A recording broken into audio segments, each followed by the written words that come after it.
Hey, business leaders, you may be leaving money on the table to the tune of $26,000 per W 2 employee.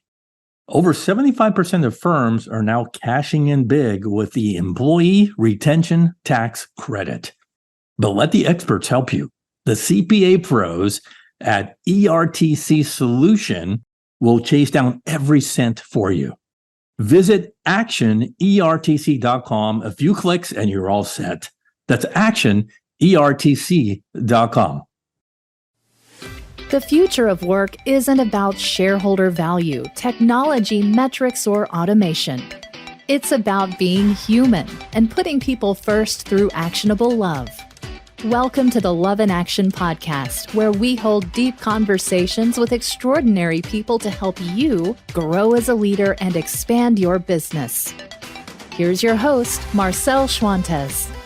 Hey, glad you are here, and thanks for choosing to spend time with us. We are grateful, and we would be even more grateful if you could share this episode on social media or leave a review for us on Apple Podcasts, because doing so will help us get to our goal of 1 million downloads.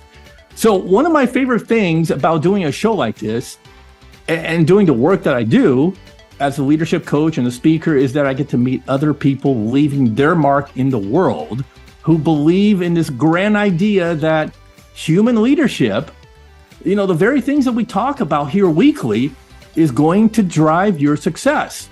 But hey, that's the icing on the cake, okay? We don't lead with love and care and compassion to drive results, right? We do it because it is who we are. And success will come naturally for those who lead in this manner.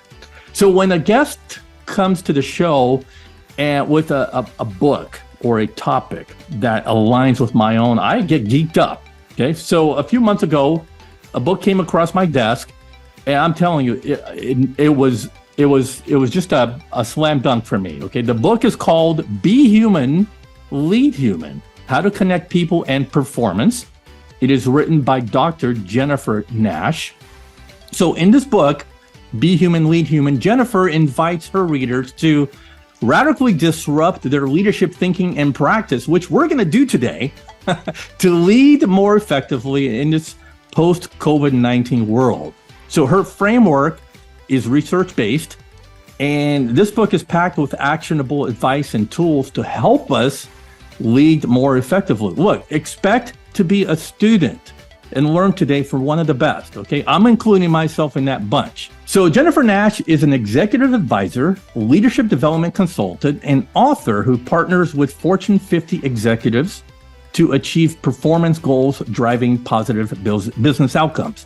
She founded Jennifer Nash Coaching and Consulting, which is a global advisory coaching and consulting firm, after a 25-year career in industry and professional services. Jennifer earned her MBA from the University of Michigan and her PhD from Case Western Reserve University. Dr. Nash's work is published in Harvard Business Review, among other media outlets. And the author of Be Human, Lead Human, Dr. Jennifer Nash, now joins us. Jennifer, welcome to the Love in Action podcast. Hi, Marcel. I'm so excited to be here today. Thank you so much for having me. Yeah, it's great to have you on. And I kid you not, when the book came and we talked offline a little bit, and I was looking at this and I was flipping through the pages, even before I took a deep dive, I knew that this book was perfect for the Love in Action audience. So here we are. I'm so excited to be here, and I can't wait for our conversation today. Awesome. Well, we start like this. You ready? Yeah, I'm ready. Let's do it. What's your story? What's my story? Well, I actually have a background in dance and foreign languages and music. And when I started working after undergrad, I got my first job because I spoke French. And so in this corporate world, I sort of felt like a square peg in a round hole. And so I really started observing, the behavior around me, what people were saying, how they were acting, how they were interacting. And I tried to make sense of this world that felt a little bit alien and strange to me. Yeah. And so, figuring out how I'm supposed to behave and act and think and dress and look and speak and, coming from that background of fine arts and being dropped into this corporate world was a little bit of a shock. It really was foreign to me. And so I started observing at that time. And I've always loved, watching human behavior, observing people, figuring out what it is that makes them tick and why do they do what they do. I've always had that innate curiosity. And that served me well as I went through, the corporate world, trying to figure out how things were done and why they were done that way, and how to make my way, with a little bit of a different background than maybe would be normal for a corporate environment. And it took me all the way to essentially developing the research for this book, conducting the research, and then writing the book. Yeah. And that was a super fast forward, but it gives you a little bit of an overview of where I started. That's really good. And you mentioned something that I thought I'd touch on because it's also one of my strengths. Well, you mentioned innate curiosity, and I find that to be such a keen leadership strength these days, to be able to, especially for someone reading your book, Jennifer, they have to really kind of step into that curious nature to understand really why they're stuck, and then have the curious nature to know how to get unstuck, right? And so I think that's a true leadership strength to solve problems in the world, problems in the business world, maybe even problems inside your own house. Mm-hmm. Yeah, because as we know, there's really no division, right? There's no personal self and professional self. We're all one human being. Yeah. And we don't leave part of ourselves at the door when we walk into work, in the morning. Yeah. So that innate curiosity, I think, even if it's something that you developed as a child, it still, manifests itself in all areas of your life, not just the personal dimension. Yeah. All right, so don't let the whole cat out of the bag yet. I just want to I want to touch the surface. So give us that 30,000 foot view of the book, right? What's the big idea behind it? The big idea behind the book is maybe there's a better way. Maybe there's a more effective way to lead. And maybe what we learned with COVID is that the things that worked before maybe don't work after COVID, and maybe we need something different. Maybe we need something new. Yeah. Okay, so I'm going to set the table like this, and you are absolutely correct. There's all kinds of new stuff that we need to learn as leaders post-pandemically. So which is really the framework for your book. So but something struck me. Okay, you write that we are in a leadership pandemic. I've heard of we have a leadership crisis, and all of those other things, challenges. But pandemic is not a light word these days. So tell us what you mean by what kind of pandemic are we talking about in leadership? The leadership pandemic that I'm thinking of and referring to in the book is one that came about actually before COVID, but it was exacerbated because of COVID. And if you think back to, the early 20th century with Taylor, right? Frederick Taylor was one of the first management consultants. He was obsessed with figuring out the most optimal way to do something. And he conducted time and motion studies to figure out what was the most optimal way to conduct a task. And so he would actually tell, one of the stories is that he has this pig iron worker, and he tells the pig iron worker, when to stand up, how many steps to take, how much pig iron to pick up, how many pounds of it, when to put it down, when to sit down, how many seconds to rest, and then when to stand back up and start the whole process over again. Because he figured out this, this optimizing efficiency in the process. And, this process, Taylor's heart was in the right place. He wanted to maximize, revenue for the organization, and he wanted to maximize income for the worker. But I think An unintended consequence of that was that, workers lost voice, they lost autonomy, they lost, their tools and their best practices that they had evolved to do the work in the best way that they felt possible. And so at that moment, there became this division between management and the workers. And the focus became process and procedure and prioritization instead of, the human, and recognizing that there are these universal human needs that we all need to feel and act and be at our best. And so that started back in the early 20th century. And it continued, throughout, the 20th century. And then we hit COVID. Yeah. And when COVID happened, all of a sudden, these carefully erected walls that we had created for ourselves around, how we showed up at work and our outfits or, how we looked, all of that came crumbling down when, we all got on Zoom and Blur wasn't a feature yet. And we saw all of this messiness of life, with cats running across this, the laptops and dogs running into the room and babies behind the news anchor. And, and all of a sudden we found out that here are these human beings that are doing their best to do their jobs with all these other things going on. And we could no longer ignore that facet is there. And so leaders all of a sudden now, instead of focusing on prioritization and process and procedure, they had to shift and focus on that human being in front of them. And many of them just didn't have any tools in their toolbox. And so I call that a leadership pandemic, because here we have leaders that, for the most part, they want to do the right thing. They want to lead well. Yeah. But they don't have the tools to do so. They didn't have a way to do that. And they tried to just figure it out and do the best that they could, with the limited amount of training or skills or tools that they had in their box for a situation where no one had been prepared. No one had any idea that was coming. And all of a sudden we had to adapt and adjust. And so I called that a leadership pandemic, because we were in a space where it was sort of like right at COVID, nobody had a vaccine, but yet everyone still had to figure out what to do.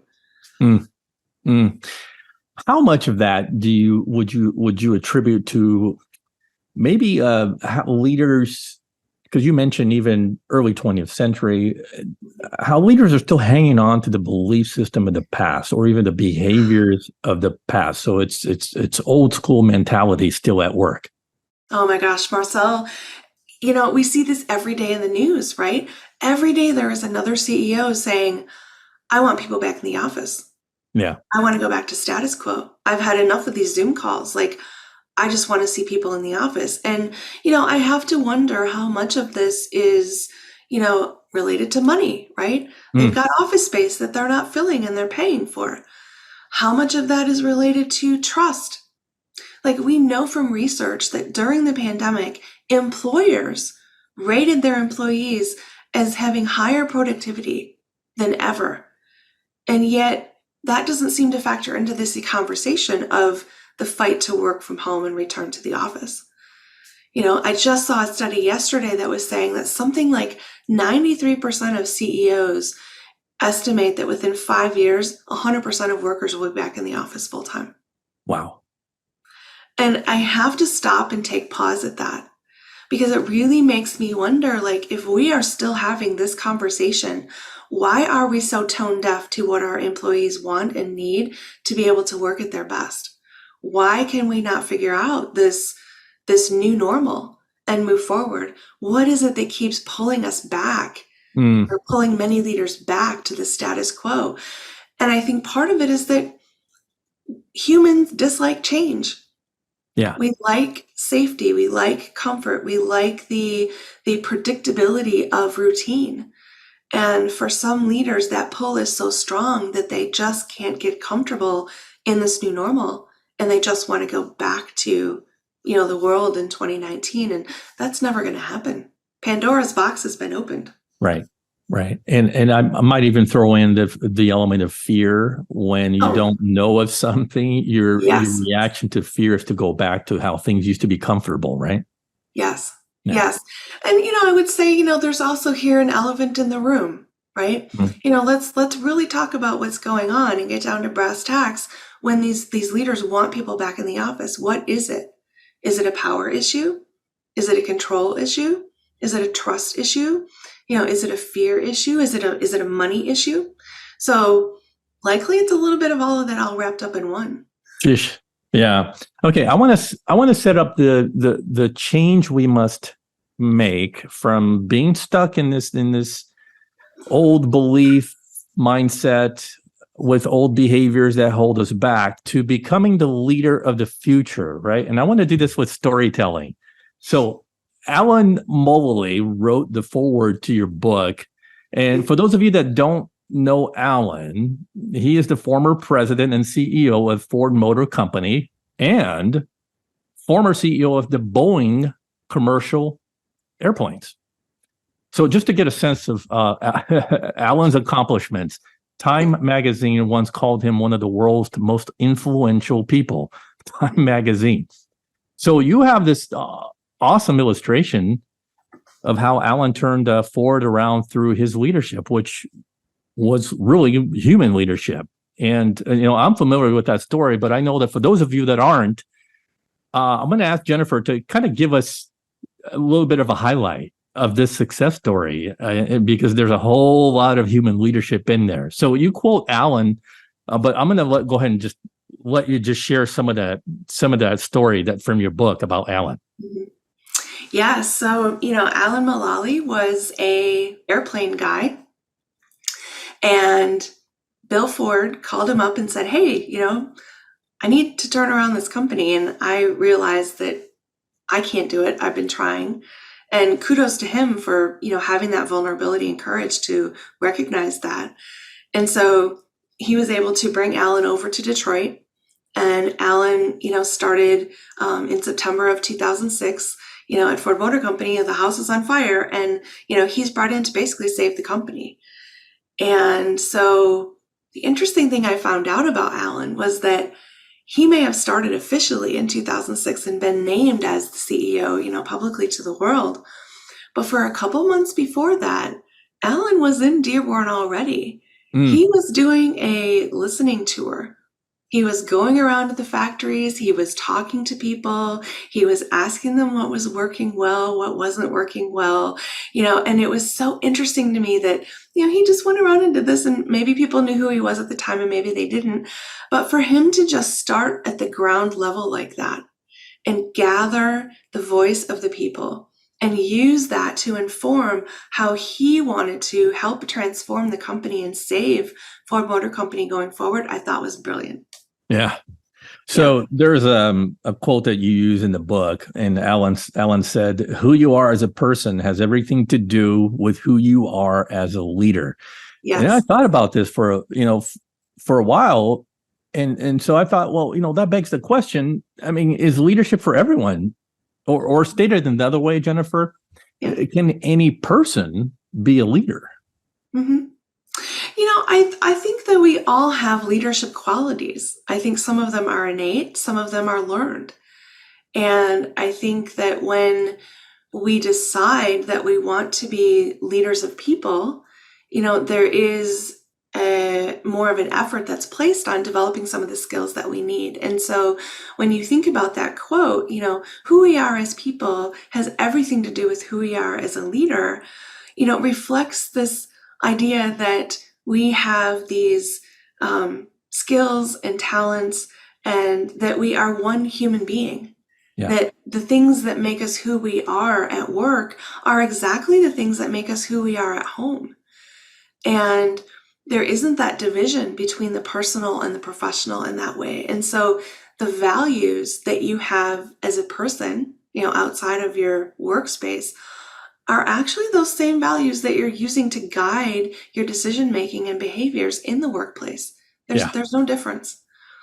So when Alan makes that comment, that's what he's talking about. Yeah, that's great. Because a lot of my client sessions and my coaching sessions, sometimes I force them to bring out their personal values, because it's almost like they bury those things. Like they check those things at the door. Yeah. And I say, no, those things need to be brought out as operating behaviors and norms, et cetera, in the organization, because then it helps you to know who to bring in. Like if you're a CEO or, you're a senior management team, based on the values that you share together, it helps you to identify those people coming into the organization to make sure that their values align with your values. And it also helps to raise up new leaders with those values. Yeah. And, I was just reading something the other day that was saying that, the research shows that employees want leaders to demonstrate their values. They want to see that. And it's okay to show that. It doesn't mean that you're weak. It doesn't mean that you're ineffective. In fact, it will help you gain the trust and the belief and the loyalty and engagement of your employees. Yeah. Wow. Okay. I want to dive into, let's get into some concepts and frameworks. The one I'm thinking about is the human leadership operating model, the triangle that you have. Talk us a little bit through that. Yeah. So the human leader operating model, if listeners haven't seen it, I don't know if you'll be displaying a picture of it or not, so I can describe it that way too. So it's a triangle. And at the top of the triangle is self. And on the right leg of the triangle is others. And on the left leg of the triangle is business. And so the model looks at how do we lead ourselves so that we can lead others and we can lead the business more effectively.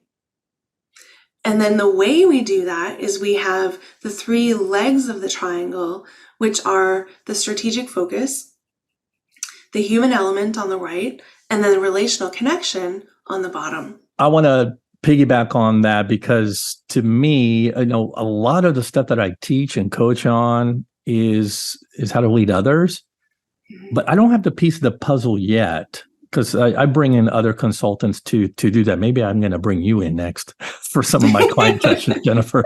But the piece that is so critically important is leading self. Right. So before you master the art of lead others, you have to learn to lead yourself first. And you have this awesome self-coaching model of the steps on how to do that. What would you say? So walk us through. You don't have to go through all the steps, but I think the first one is really important. What's the starting point? Yeah. So, in the book, I talk about this as like figuring out what is your internal GPS, right? Are you in airplane mode or, do you have this live and it's helping you guide your decision making? So the first part of that internal GPS of leading yourself is figuring out what are your values? And, like we just talked about, sometimes when we get so busy and we have so much information coming at us and we have many people around us telling us what we should do or what we ought to do or what we could be doing, we forget to tune into that internal voice and that internal GPS that tells us really we know the direction we need to go. We just need to pay attention to what we hold as most important and what we value.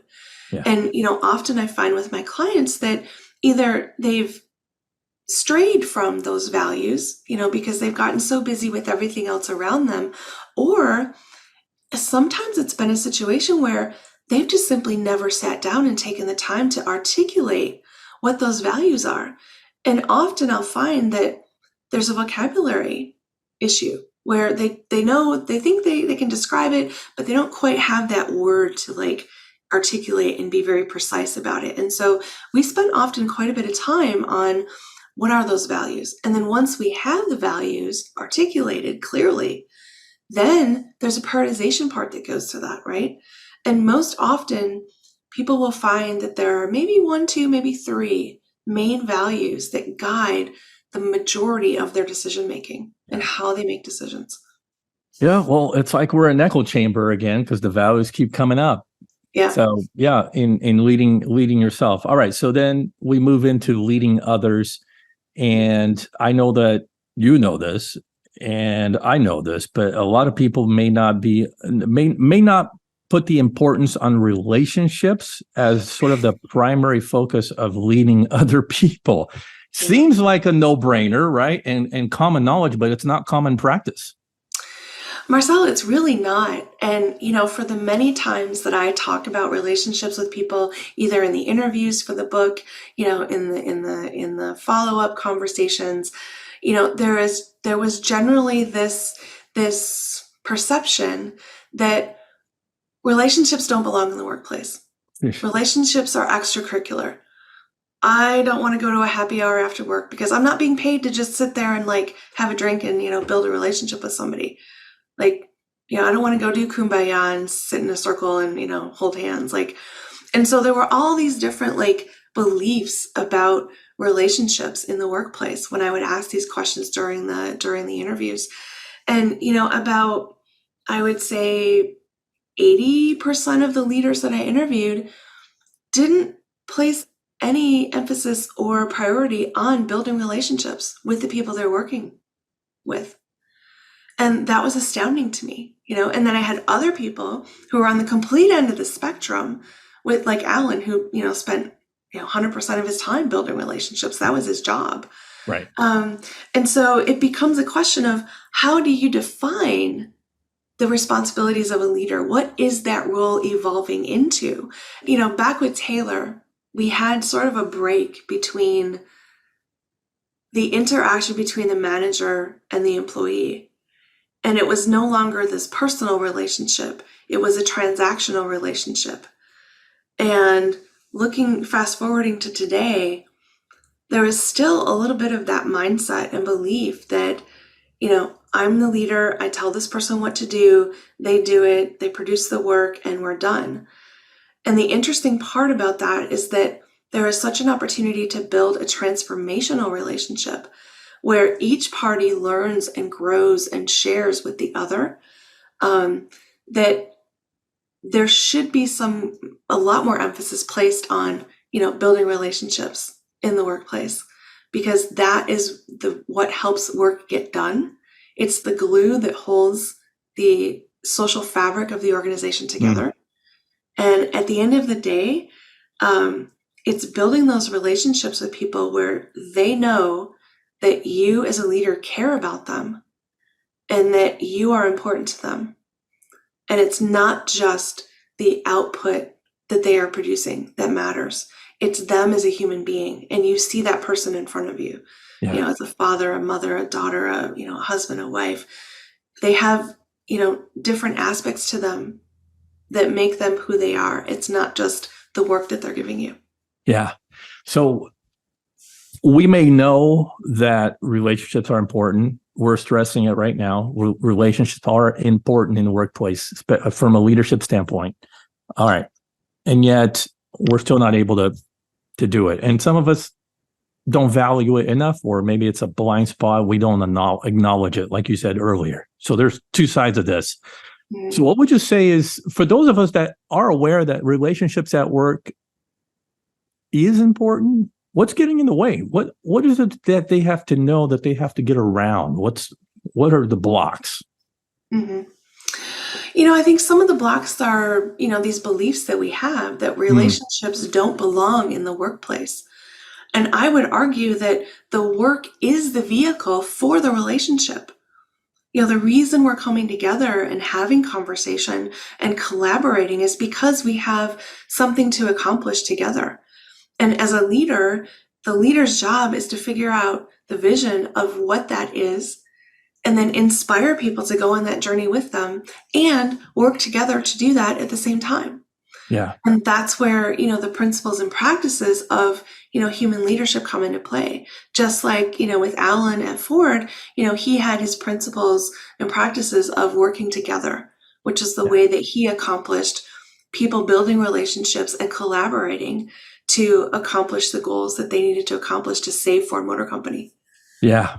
This is such a great segue to now moving into the humans framework. So this is basically Jennifer's research, and she came to the conclusion that, to lead well in a human way, there are some elements that are involved that we need to be aware of and be able to practice. So Jennifer, talk about this framework, which It's humans, which is an acronym, but I'll let you explain it to help us to answer the question, really, how do I know if I'm a human leader or not? So you want to introduce it?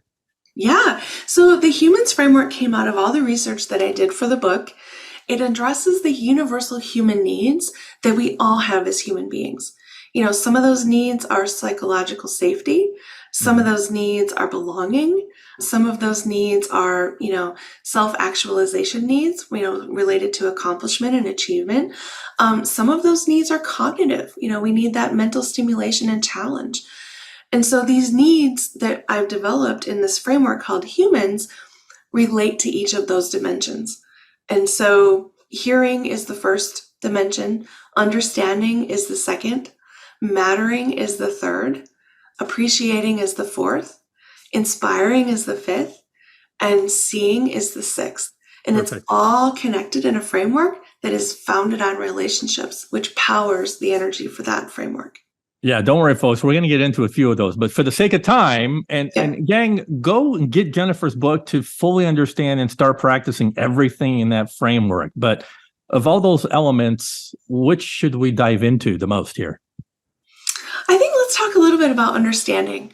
Okay. So understanding involves active listening. It involves digging deeper to really understand what that person is saying. And oftentimes, what are they not saying? And as you and I both know, sometimes it's what's not being said that is really the true message that needs to be heard. And so in the book, I give examples of how you can dive into that active listening, right? There's different levels of listening. You can listen at the surface level, which is often what we do if we're, at a restaurant and we're ordering something off the menu. You can listen, at more of like a deeper level where you are paying attention to not only what the person is saying, the verbal, but you're also listening to the vocal, like the tonation of their voice. And you're watching like the nonverbal body language. So what is the facial expression? What are they doing with their hands? How are they sitting? What is the energy that they are giving off? Like, what are you feeling as you're listening to them speak? And putting all of those listening levels together helps you understand more of what the person is saying. And, one thing I learned when I was doing the research for the book is that we most often communicate negative emotion through nonverbal body language. I was astounded by that. I'm like, wow, that is so fascinating. And so if you watch somebody when they're telling you something, their voice may be saying one thing, their words may be saying one thing, but their facial expression may be saying something completely different. Yeah. Okay, we got time for one more. What would be another good element for us to understand more? I think appreciating. is one that maybe is a little less used than it should be. And I think there's an opportunity to use it more. So appreciating refers to, how do you help someone feel that they are valued and that they are recognized for the work that they do? And, you may have a certain way that you prefer to be recognized or appreciated. That doesn't mean that everyone prefers that same way. And so part of your role as a leader is to understand, how do people prefer to be appreciated? Do they want public recognition? Do they want a private, hey, that was a great job, thank you so much?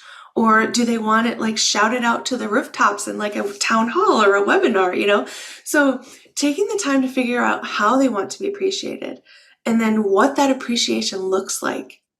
What's important to them?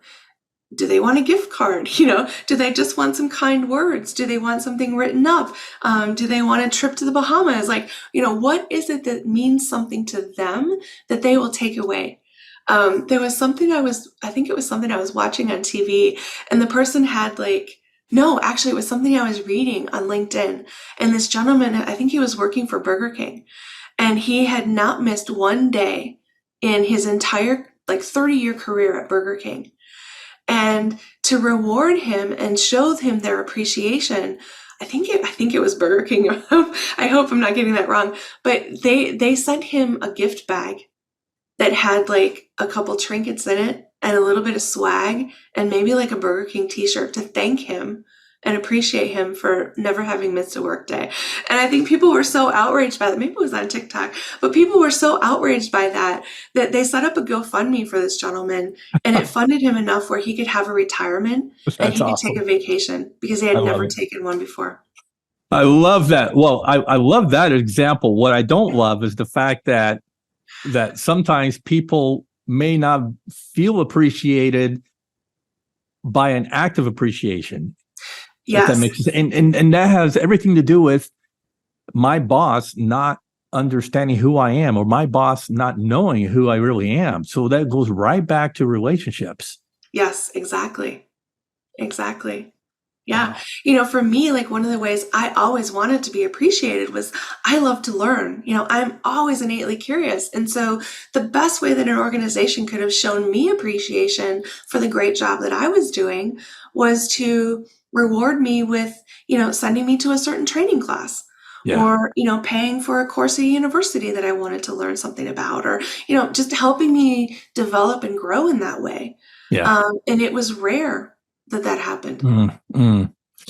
Well, gosh, I wish this was a 3-hour podcast. We would go through each one of the humans, but for those of people listening and that want to go further and deeper, besides getting your book, and I think it's also in your book as well as your website, you have this great resource for them. Mm-hmm. Yeah. So there in the book, there is a human leader index. It's a 67 question assessment that they can take to figure out, you know, where do they fall on this human leader paradigm? And if they want to work at, you know, moving the needle on their results, there's some different activities and suggestions and a you know, reflection opportunity and a roadmap for them to do that. So they can do that in the book with a pen and paper, or they can go to my website and take an online version of it, which sends them a super snazzy report, like, you know, all their results. And then they have that to, you know, as a PDF that they can save and refer back to. I'm all about super snazzy reports myself. All right. As we wind down here, Jennifer, what's your ultimate hope for leaders reading your book and even listening to this show right now? You know, leaders have the honor and the privilege to lead other human beings.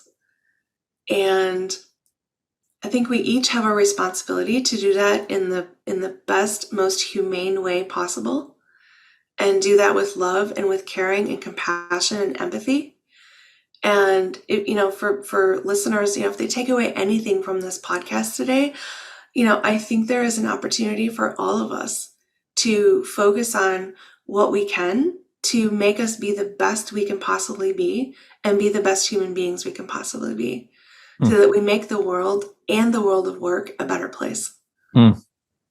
That could be your mic drop moment right there. And then we just end it here and go, all right, thanks for coming. All right. Well, okay. I pose you the love leadership question. I know you're not going to have any problems with this. So I believe that love is the solution, and people understand. Longtime listeners know when I say love, they know what I mean. Mm-hmm. So I believe it's the solution to many of the world's leadership and business problems. Mm-hmm. So using your own experiences, the data from your research, what you know, how do we lead our businesses, our employees with more actionable love day in and day out? Mm-hmm. Marcel, we are one of the same mind with that. I think that love absolutely has a place in the workplace. And I think that the way that we show that is through our caring for one another, mm-hmm. our understanding of one another, our helping each other feel valued and appreciated and that we matter. And that ultimately, you know, we are seen and recognized as the whole human beings that we are, and all of the skills and talents and dreams and hopes that we have to contribute to the world. Yeah. All right. We bring it home with 2 questions, as we do with every guest. Personally, what's really tugging at your heart right now that you'd like to share? So recently, my dad was diagnosed with cancer. And so that is something that has really rocked our family. And it's something that is really tugging at my heartstrings right now. Thanks for sharing that. I lost my mom to dementia, which is a form of Alzheimer's, not too long ago as well. And that's a horrible way to go. So if people want to connect with you and, learn more about you, where can they go? Yeah. Well, if they'd like to learn more, they can go to my website, which is drjennifernash.com. That's drjennifernash.com. They can also go to my LinkedIn profile, which is LinkedIn Dr. Jennifer Nash. And they can go to behumanleadhuman.com, where they'll find more information about the book and some fancy resources they can download and, some other activities that they can use to practice human leadership. Yeah. We are truly kindred spirits. And man, I'm so glad that I ran into you. So thank you for joining us today, Jennifer. It's been a blast. Thank you so much, Marcel. It was a pleasure to be here. You can keep the conversation going on social media with hashtag Love in Action Podcast, and also look for my show notes as well as a YouTube link to this very episode that you can watch on my website. All that stuff is at marcelschwantes.com. Click on Love in Action Podcast. And finally, hey, if you're interested in sponsoring an episode of this show, let's chat. You can reach me on my website or find me on LinkedIn. Thank you for listening to the Love in Action podcast. If you enjoyed today's episode, please share it, subscribe, and leave us a review. Until next time, don't forget, the future of leadership is love in action. Believe it, practice it, and watch your business grow.